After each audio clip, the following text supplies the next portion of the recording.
Welcome. In this video, I'm going to go over why you should not be working every single day and why it's stopping you from growing. First off, why listen to me? I have results like this and like that and clients like this. The reason that you're at where you're at right now, not where you want to be, is because you work too hard.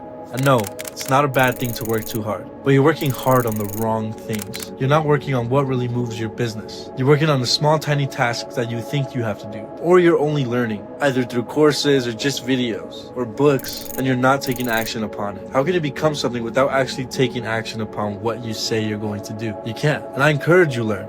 I say you learn all the time. You have to learn all the time, but you have to take action upon that. Again, in the beginning, you're used to learning all the time. Of course, you're building your foundation, you're building a skill set.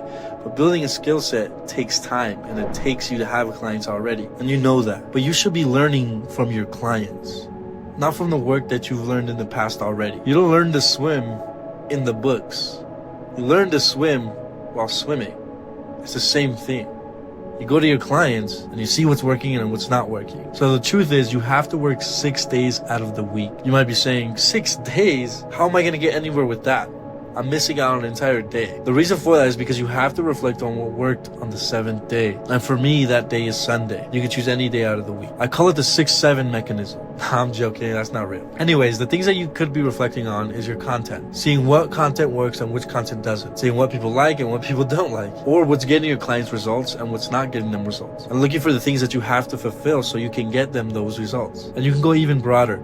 What's moving your business and what is not moving your business. All that you can reflect on in one day. The reason that this method is so effective is because you could be working every single day so hard at multiple things and still get nowhere. Because you could be working on the wrong things and you wouldn't know what's wrong without reflecting on your week. A week can tell you so much in business. It's very simple and it's very easy to do, but all it takes you to put a pause on what you're working on, know what works and what doesn't. So that when you do go back to work, you know exactly what does work, so you double down on that, and the results will be flying through the roof. It reminds me of the story about the man sharpening his axe. There's these two guys competing to chop a tree down, and they have 8 hours to do it. As soon as the time starts, one guy just starts chopping right away. Because it sounds like the right thing to do. You have to do it right away, of course. But the other guy begins sharpening his axe while everybody watches still. People are like, what is he doing? Why is he sharpening his axe? Then he finishes sharpening his axe and he still has half the time left. So 4 hours. Then he begins chopping. Can you guess who won? Yes, the guy who sharpened his axe. Because he was working on what gave him leverage. He wasn't working harder than the first guy, but he was working smarter. He knew exactly what was going to get him there at first. So in your business, make sure that you take that day off and analyze what works and what doesn't, so that you can move on and become something way greater than what you are now. Other than that, I'll be rooting for you from afar, and I'll see you guys on the next one. Peace out.